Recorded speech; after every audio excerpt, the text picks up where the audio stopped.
장마, 윤흥길. 밭에서 완두를 거두어들이고 난 바로 그 이튿날부터 시작된 비가 며칠이고 계속해서 내렸다. 비는 분말처럼 몽근 알갱이가 되고 때로는 금방 복국이라도 뚫고 쏟아져 내릴 듯한 두려움의 결정체들이 되어 수시로 변덕을 부리면서 칠흑의 밤을 온통 물걸레처럼 질펀히 적시고 있었다.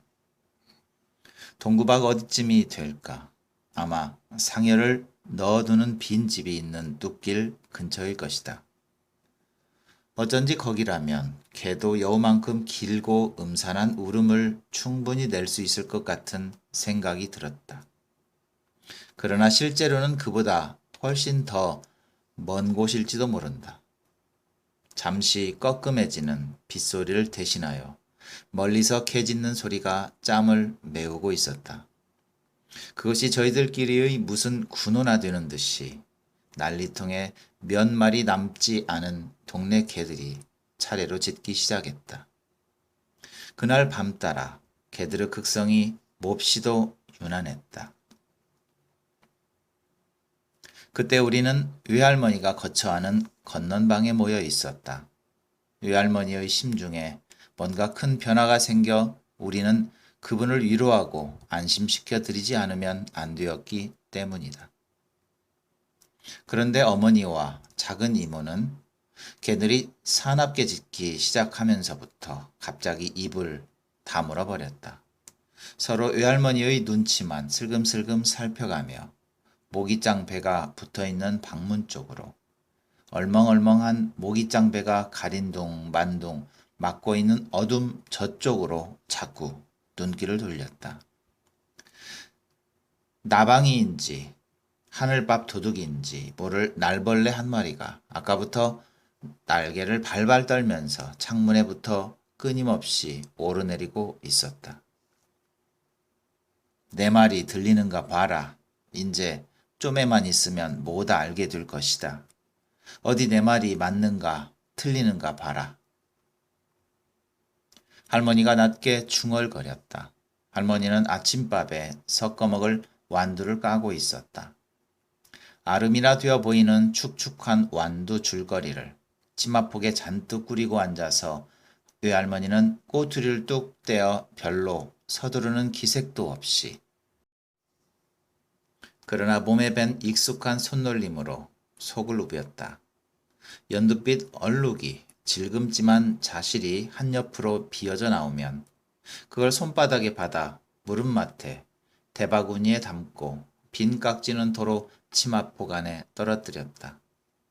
외할머니의 말에 뭐라고 대꾸할 기회를 놓쳐버린 어머니와 작은 이모는 서로 어색한 눈짓을 나누었다. 밖에서는 다시 거세해지는 빗소리가 들리고 거기에 질세라 개들이 더욱더 사납게 짖어댔었다.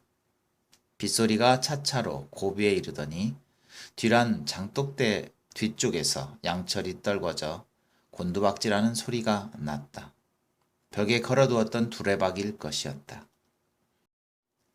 방문을 흔들며 갑자기 한 무더기의 비바람이 쏟아져 들어와 그렇잖아도 위태롭게 까물거리던 호롱불을 아예 죽여버렸다. 방 안은 졸지에 밀어닥친 어둠과 끈끈한 공기 속에 잠기고 하늘밥 도둑인지 나방이인지 모를 날벌레도 날갯소리를 멈추었다. 서너 집 건너에서 개가 짖기 시작했다. 잠자코 있던 우리 집 월이란 놈도 그 미련한 주둥이를 벌려 처음에는 웅얼거리는 소리를 냈다. 사납게 짖어대는 소리가 마을 초입에서부터 우리가 사는 가운데 마을 향하여 점점 다가오고 있었다. 불을 켜거라 하고 외할머니가 말했다. 야가 어서 불을 켜래도. 어둠 속에서 외할머니가 부스럭거렸다. 무신놈의 날씨가 이 모양인지 원. 내가 방구석을 더듬어 성냥을 찾아서 호롱에 불을 당겼다. 그러자 어머니가 심지를 돋우었다. 꼬불꼬불 그을음이 피어오르며 천장에 둥근 무늬의 그림자를 만들었다. 해마다 이맘때가 되면 날이 굳었으라우 하고 어머니가 말참견을 했다. 모든 게 날씨 탓이지요. 어머님이 그렇게 괜한 걱정을 하시는 것도 날씨 탓이에요. 작은 이모도 한마디 거들었다. 시골 우리 집으로 피난 내려오기 전 외가가 서울에 있을 때 작은 이모는 그곳에서 여학교를 나왔다. 아니다. 너들이 모르고 오는 소리다. 이 나이 먹더락 내 꿈이 틀린 적이 어디 한 번이나 있디야? 외할머니는 고개를 설설 흔들었다. 그렇게 고개를 흔들면서도 완두 까는 손놀림은 멈추지 않았다. 저는 꿈 같은 거 절대로 안 믿어요. 길준이한테서 몸성이 잘 있다고 편지 온 게 바로 엊그젠데. 그러면요, 요새는 전투도 없고 혀서 심심하다고 편지 끄트머리다 쓴 걸 어머님도 직접 보셨잖아요. 다 소용없는 소리다.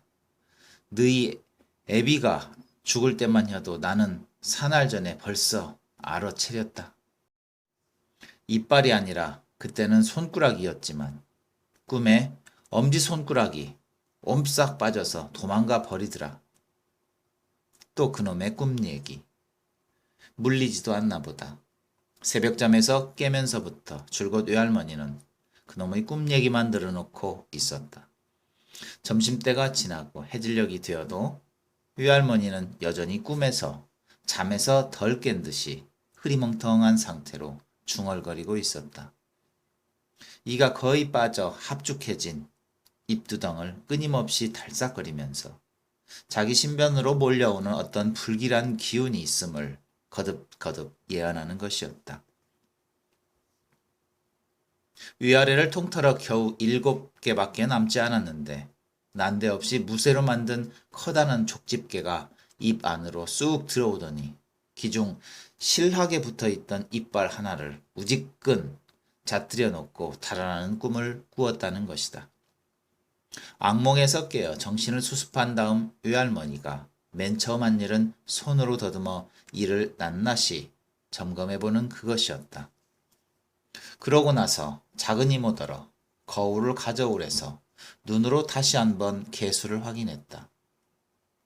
그래도 미심 찍었는지 나중에는 나를 얼굴 가까이 불러 다짐을 거푸 받았다.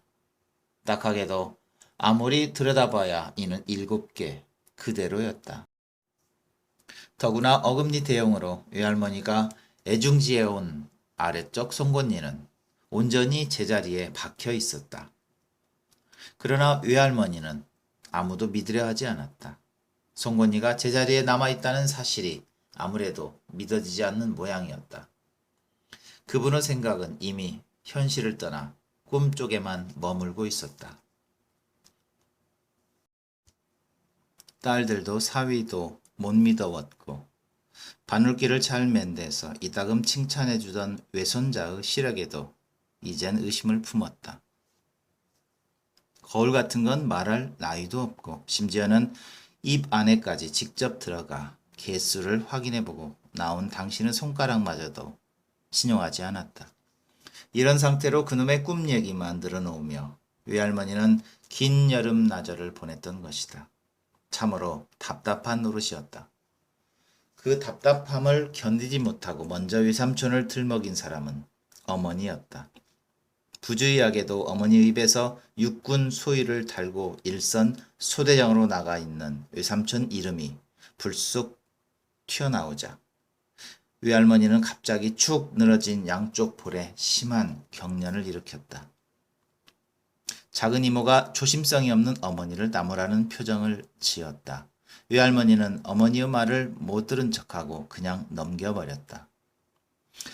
노인 양반을 안심시키기 위해서는 별 수 없다고 생각을 바꾸었는지 작은 이모도 오래지 않아 외삼촌 얘기를 꺼냈다. 그러나 외할머니는 하나뿐인 아들 이름을 끝내 입 밖에 내지 않았다. 그러면서도 그놈의 꿈 얘기는 여전했다. 날이 어두워지면서부터는 입장들이 뒤바뀌어 위로하는 사람과 위로받는 사람을 거의 구별할 수 없게 되었다. 시간이 지날수록 외할머니의 말씨는 주술에라도 걸린 듯이 더욱 암시적이 되었고 어딘지 모르게 자신만만한 표정을 띠기조차 했다. 반면에 어머니와 이모는 까닭없이 안절부절 못하면서 일껏 까려고 가져다 놓은 완두 줄거리를 우두커니 내려다보기만 했다. 결국 일감은 외할머니 앞으로 떠넘겨지고 어머니와 이모는 심란스럽게 앉아 언제 끝날지 모르는 중얼거림에 어쩔 수 없이 귀를 기울이고 있었다. 주룩주룩 쏟아지는 비가 온 세상을 물걸레처럼 질펀히 적시고 있었다.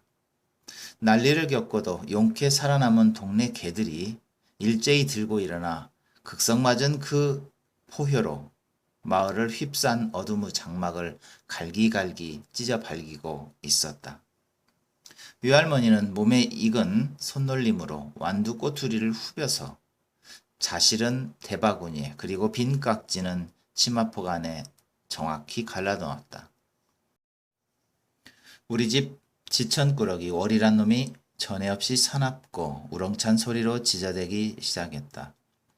그때 우리는 발소리를 저벅거리며 이웃집 단모퉁이를 돌아 나오는 인기척을 들을 수 있었다. 한 사람뿐이 아니었다. 적어도 두셋은 될 것이었다. 물 구덩이라도 잘못 뒤졌는지 흙탕을 튀기는 소리가 나고 이어서 날씨를 심하게 탓하며 투덜거리는 소리까지 똑똑히 들렸다. 도대체 누구일까? 이 밤중에 억수로 내리는 비를 맞아가며 마을을 활보하는 사람들은 전쟁 이북으로 물러나갔다고는 하지만 아직도 빨치산들이 읍내 경찰서를 습격하고 불을 지를 만큼 어수선한 때였다. 예의를 좀 아는 사람이라면 웬만큼 긴한 용모가 아니고는 해가 진 뒤에 남의 집을 방문하는 법이 거의 없었다. 그런데 저 사람들은 지금 누구네 집을 찾아가고 있을까? 대관절 무슨 짓을 하려고 밤길을 떼뭉쳐 다니는 것일까? 어머니가 작은 이모의 손을 덥석 움켜잡았다. 이모는 어머니한테 손을 내맡긴 채 모기장 배가 엉성이 가리고 있는 어둠 속 저쪽을 뚫어지게 쏘아보고 있었다. 안방 마루 밑에서 월이란 놈이 숨 넘어간 소리로 짖어대고 있었다. 귀가 약간 어두운 외할머니까지도 우세두세하던 인기척이 바로 우리 집 사립작 앞에 머물러 한동안이나 주춤거리고 있음을 이미 깨닫고 있었다. 기현씨 왔구나. 기현씨 왔어. 외할머니가 바짝 마른 소리로 중얼거렸다. 순구 하고 사립 밖에서 어떤 사람이 우리 아버지 이름을 불렀다. 순구 집에 있는가? 안방에서 할머니가 콩콩 밭은 기침을 했다. 아버지가 밖으로 나가려 하는 기척이 들렸다. 그러자 어머니가 깜짝 놀라며 안방 쪽에 대고 속삭였다. 내가 살짝이 나가 볼 틴께 당신은 아무 말도 말고 죽은 뒷기 있으라오. 그러자 아버지는 방문을 열고 벌써 마루에 나가 있었다. 신발을 찾아 신으면서 아버지는 방금 어머니가 했던 것과 꼭 같은 말을 했다. 우리는 아버지로부터 꼼짝도 말고 방 안에 가만히 앉아 있으라는 주의를 받았다. 아버지가 어디를 어떻게 했는지 미친 듯이 짖어대며 날뛰던 월이 녀석이 비랑간 깨갱 소리를 마지막으로 주둥이를 꾹 닫아버렸다. 마당을 가로질러 가면서 아버지가 조심스럽게 물었다. 누구요? 나 이 동네 구장일세. 아니 자네가 이 밤중에 어떻게... 사립에 매달린 원앙이 딸랑딸랑 흔들렸다. 어른들이 몇 마디 서로 주고받는 소리가 들렸다. 그런 다음 바깥은 다시 조용해지고 줄기차게 내리는 빗소리만이 귀를 가득 메웠다. 방 안을 서성거리던 어머니가 더 참지를 못하고 방문을 활짝 열어 젖혔다. 급히 밖으로 나서는 어머니를 작은 이모가 허둥지둥 뒤따랐다. 안방에서는 우리 친할머니가 천천히 별로 서두르는 기색도 없이 완두를 까는 일에 아주 열중해 있었다. 완두 꼬투리를 손톱으로 우비면서 외할머니는 이렇게 중얼거렸다. 나사 뭐 암시랑도 안타. 오늘 아니면 네 알 중으로 틀림없이 무슨 기별이 올 종 알고 있었은께. 진즉부터 알고 있었으니께. 나사 뭐 암시랑도 안타. 좀이 쑤셔서 곱게 앉아 견딜 수가 없었다. 나는 마침내 외할머니를 혼자 놔두고 슬그머니 건넌방을 빠져나왔다. 외할머니의 바짝 메마른 음성은 토방에까지도 들렸다. 나사 뭐 암시랑도 안타? 안에서 생각했던 것보다 밖은 더 껌껌했다. 걸음을 옮길 적마다 누린내 풍기는 축축한 털북숭이가 양쪽 가랑이 사이로 척척 감겨들었다. 월이 녀석이 자꾸만 낑낑거리며 뜨뜻한 혀로 손바닥을 핥았다. 안에서 생각했던 것보다도 빗방울이 더 굵었다. 비는 얼굴을 뒤덮고 배잔방이를 적셔 단박에 내 몸뚱이를 물독에 빠진 새앙쥐꼴로 만들어 놓았다. 월이가 더 이상 따라오질 못하고 뒷전을 돌면서 잔뜩 겁을 먹은 소리로 으르렁거렸다. 어른들 모습은 사립잡개로 파투 다가갔을 때야 비로소 어렴풋하게 드러났다. 이미 이야기가 다 끝난 뒤인 듯했다. 쏟아지는 빗줄기 속에서 어른들은 그저 잠자코 있기만 했다. 군용 방수포를 머리 위로 뒤집어 쓴 두 사내와 이쪽을 향하고 선 구장 어른의 낯익은 얼굴이 희미하게 보였다. 아버지와 작은 이모는 금방 땅바닥으로 주저앉을 듯이 흐늘거리는 어머니를 양쪽에서 단단히 부축하고 있었다. 한참 만에야 구장 어른이 입을 열었다. 들어가걸랑 빅모님께 말씀이나 잘 드려주게. 그러자 방수포를 쓴 어느 한쪽 사내가 뒤를 이었다. 그는 매우 내크지 않은 이야기인 듯 머뭇거려서 목소리가 굉장히 수줍게 들렸다. 뭐라고 말씀드려야 좋을지 모르겠습니다만 괴롭기는 저희들도 매일반입니다. 어쩌다가 이런 일을 맡아가지고 참. 그만 저희들은 이만 물러가 보겠습니다. 살펴가시오 라고 아버지가 인사를 했다. 그들은 회중 전등으로 길을 더듬으며 사립을 빠져나갔다. 어머니의 입에서 흐느낌이 새어나왔다. 작은 이모가 어머니한테 핀잔을 주었다. 그러나 어머니는 조금 더 큰 소리로 울기 시작했다. 아버지는 아무 말도 않고 앞장서 집 안으로 들어갔다. 어머니를 부축하고 걸으면서 작은 이모가 자꾸 소곤거렸다. 제발 이러지 좀 말아요. 언니가 이러면 어머님은 어떻게 되겠어요? 어머님을 생각해야 하지, 어머님을. 어머니가 입안을 주먹으로 틀어막았다. 그래서 방 안에 들어설 때는 가까스로 울음을 그칠 수 있었다. 먼저 들어온 아버지가 외할머니 앞에 앉아 죄라도 지은 사람처럼 거북살스런 자세로 뭔가를 만지작거리고 있었다. 구장어른이 주고 가슴에 틀림없는 젖은 종이 쪽이었다. 아버지는 일부러 쥐어짜 내듯이 온몸에서 물방울을 툭툭 떨어뜨렸다. 아버지뿐이 아니라 밖에 나갔다 온 사람은 나까지 넣어 모두 몸에서 흘러내리는 물방울로 방바닥을 흥건히 적시고 있었다. 옷을 10개 입은 어머니와 작은 이모는 적삼과 치마가 몸에 찰싹 달라붙어 거의 벗은 거나 다름없을 정도로 속살이 들여다 보였다. 외할머니는 아무도 쳐다보려 하지 않았다. 거 봐라 하면서 외할머니는 또 혼잣말처럼 중얼거렸다. 거 봐. 외할머니의 거동을 아까부터 나는 안타까운 마음으로 지켜보고 있었다. 나는 외할머니의 끊임없이 달싹거리는 합죽한 입보다는 완두를 까는 작업에 더 관심을 모았다. 언제부터인지 모르게 외할머니의 손놀림에 변화가 생겼음을 깨달은 것이다. 같이들 방 안에 있으면서도 그걸 눈치챈 사람은 나 혼자뿐이었다. 시선을 떨군 채 일에 열중해 있는 그 모습은 여전했으나 우리가 밖에 나갔다 온 뒤부터 줄곧 외할머니는 강마른 두 팔을 가늘게 떨고 있었다. 그리고 일껏 까낸 연두빛 싱싱한 자시를 빈 깍지가 수북이 담긴 치마폭 속에 아무렇지도 않게 떨어뜨리는 것이었다.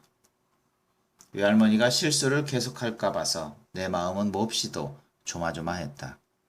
가능하다면 잘못을 깨우쳐주고 싶어 나는 몇 번이나 기회를 벼르고 벼르다가 방안을 억누르는 무거운 분위기에 주눅이 들어 차마 입을 열지 못하고 말았다.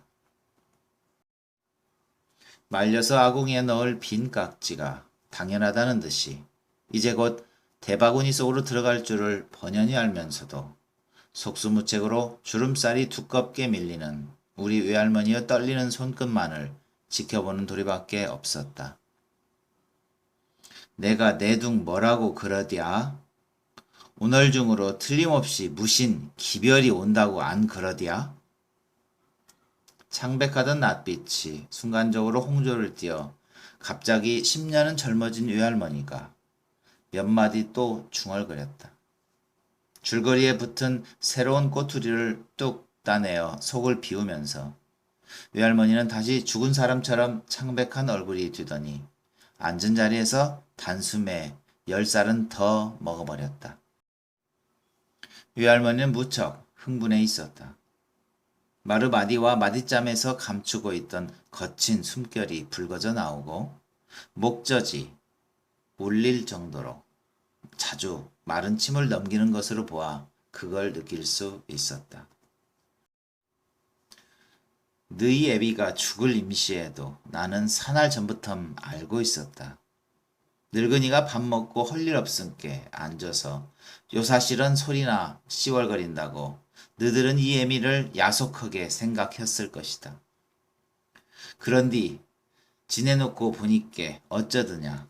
뭐라고 말하는가 보게 어디 너들 쇠견이나 한번 시원히 들어봤으면 쓰겄다. 어쩌냐. 시방도 애미 말이 그렇게 시덥잖게 들리냐? 그러면 못 쓰느니라 못 써. 눈 어둡고 귀 어둡다고 애미 가장 우습게 알면 못 쓴다. 할망구라고 해서 허는 소리마동 다 비싼 밥 먹고 맥없이 씨워리는 소리로만 들으면 큰 잘못이다. 이날 입대가장 내 꿈은 틀린 적이 없었니라. 무슨 일이 생길 적마동 이 애미가 꾸는 꿈은 단 한 번도 틀린 적이 없었니라. 머리를 뒤로 젖혀 약간 고자세를 하고 앉아서 외할머니는 자기 선견지명을 그제까지 몰라준 두 딸에게 잠시 면박을 주었다. 얼굴이 다시 벌겋게 달아 있었다. 딸들을 바라보는 충혈된 두 눈에 가득 담긴 것은 희열, 바로 그것이었다. 자기 예감이 적중된 것을 누구한테나 자랑하고 싶어 어쩔 줄 모르는 기색이 역연했다. 우스꽝스러울 정도로 의기양양해하고 있는 그 표정을 오래 보고 있자니까 주술에 가까운 어떤 강렬한 기운이 가슴속에 뜨겁게 전달되어 와서 외할머니란 사람이 대개는 벼랑간 무섭게 느껴지기 시작했다. 그리고 비극이 덮쳐올 때마다 매번 그것을 점쟁이처럼 신통하게 알아맞혔다는 외할머니의 주장을 고지곳대로 믿지 않을 수 없게 되었다. 말하자면 그때 우리 외할머니는 크다면 크고 작다면 작은 하나의 싸움에서 마침내 승리를 거둔 셈인데 그러고도 모자라서 우리들마저 못살게 굴 만큼 아직도 노인다운 끈기와 옹고집에 충분한 여력이 있는 듯이 보였고 그것이 외손자인 내게는 감히 누구도 범접 못할 불가사의한 힘으로 느껴져 오래도록 기억에 남을 강렬한 감동을 주었다. 어머니는 알게 모르게 울음소리를 점차로 높이고 있었다. 방 안에는 처음에는 방 안에 있는 다른 사람들이 거의 눈치채지 못할 정도로 아주 가늘디 가늘게 시작되었다. 그런데 웬만큼 소리를 높여봐도 역시 상관하는 사람이 없으니까 나중에는 아예 마음 놓고 큰 소리로 울기 시작했다. 모기 한 마리가 이모의 백지장처럼 하얀 목덜미에 붙어 피를 빨고 있었다. 모기란 놈이 앵두알처럼 통통하게 배를 불리며 피를 빨아먹는데도 이모는 꼼짝을 않고 우두커니 앉아만 있었다. 방문이 활짝 열려진 채로였다. 열린 문으로 모기떼들이 꾸역꾸역 몰려드는데도 누구 하나 닫으려는 사람이 없었다. 곳곳에서 사납게 지저대는 개들의 소리로 군용 방수포 둘러쓴 사람들이 마을 어디쯤을 가고 있는가를 가만히 앉아서도 빤히 어림할 수 있었다. 그들이 들어올 때와는 정반대로 개 짖는 소리가 마을 안쪽에서 바깥쪽을 향하여 점점 멀어지고 작아지고 차츰 뜸해지더니 이윽고는 아주 잠잠해져 버렸다. 어느 틈에 들어왔는지 한 마리의 까만 날벌레가 방 안을 이리저리 날아다니며 아까부터 소란을 피우고 있었다. 하마터면 호롱불까지 끌 뻔해가면서 온 방 안을 몇 바퀴씩이나 휘젓고 다니던 끝에 그것은 내 손에 붙잡혔다. 하늘 밥도둑이었다. 나의 엄지와 검지 사이에 끼어 그것은 자꾸만 꼼지락거렸다. 흙을 헤집을 때 삽으로 쓰는 튼튼한 앞발을 힘차게 버둥거리며 한사코 내 손아귀에서 도망치려 했다. 하지만 그까지 저항이 내게 무슨 상관이냐. 그것이 죽고 사는 것은 내 마음먹기 하나에 달려 있었다. 나는 그것을 얼마든지 죽일 수 있고 또 얼마든지 살릴 수도 있었다. 나는 하늘 밥도둑을 쥔 두 개의 손가락에 지그시 압력을 가하기 시작했다. 이때 외할머니의 중얼거림이 들렸다. 나사 뭐 암시랑도 안 타? 진작서부터 이럴 줄 알고 있었은께 나사 뭐 암시랑도 안 타? 그러자 어머니의 울음이 벼랑간 절정에 이르러 온 방안이 온통 뼛속까지 강는 듯한 아픈 소리로 가득 차버렸다. 불쌍한 우리 준이, 아이고 우리 기준일 가 아야하고, 아이고 다른 집 자석들은 깊이도 잘 호둥마는 어쩌자고 우리 준이는 하지 말라는 소대장인가 그 왼수녀의 밥튀긴가를 달아가지고 이 지경이 되었는고. 아이고 아이고 이 일을 어쩌다 아야. 방안을 가득 채우고도 남아도는 어머니의 진한 핏빛 울음은 어느덧 두루마기 멍석이 되어 어둠에 잠긴 마당 쪽으로 끝없이 풀려나가고 그 위로 꺾음해졌다 되거세어지는 장맛비가 소리를 지르면서 두텁디 두텁게 깔리고 또 깔렸다. 작은 언덕과 작은 언덕 그리고 낮은 산과 낮은 산들을 앞에 쭉 거느린 채 그 세목골의 머리로 하늘을 떠받치고 선 건지산은 언제 보아도 모습이 의젓했다. 하기야 늘 의젓이만 보아온 그 건지산이 갑자기 그럴 줄 몰랐다고 느껴지던 우스꽝스러운 한때도 있긴 있었다. 밤이면 어른들이 거기 모여 불장난을 했다. 어떤 때는 훤한 대낮에도 산봉우리 위에서 몽게몽게 연기가 피어오르는 걸 볼 수 있었다. 밤마다 그들은 얼마나 많은 오줌을 지리는 것일까. 어머니의 강압에 못 이겨 키를 쓰고 동네를 한 바퀴 돈 경험이 있는 나로서는 건지산에서부터 흘러내리는 마을 앞 시냇물을 일단 의심의 눈으로 바라보지 않을 수 없었다. 도대체 이제까지 점잖은 촌노인처럼 그저 묵중이만 서 있던 산이 갑자기 연기와 불길을 내뿜는 것부터가 장난 같았다. 어른들 놀이치고는 너무 유치하고 어리석고 그러면서도 어떻게 보면 아주 평화스럽게 보이는 장난이었다. 봉합불과 무수한 살상과의 상관관계를 나는 미처 깨닫지 못했다. 왜 건지산에서 불길이 오르고 난 다음이면 꼭 읍내에서 시가전이 벌어지고 꼭 어느 고을 어떤 동네가 쑥대밭이 되어야만 하는가를 이해할 수가 없었다. 그러나 설사 그런 문제를 일찍이 이해해 버렸다 해도 결과는 매 마찬가지였을 것이다.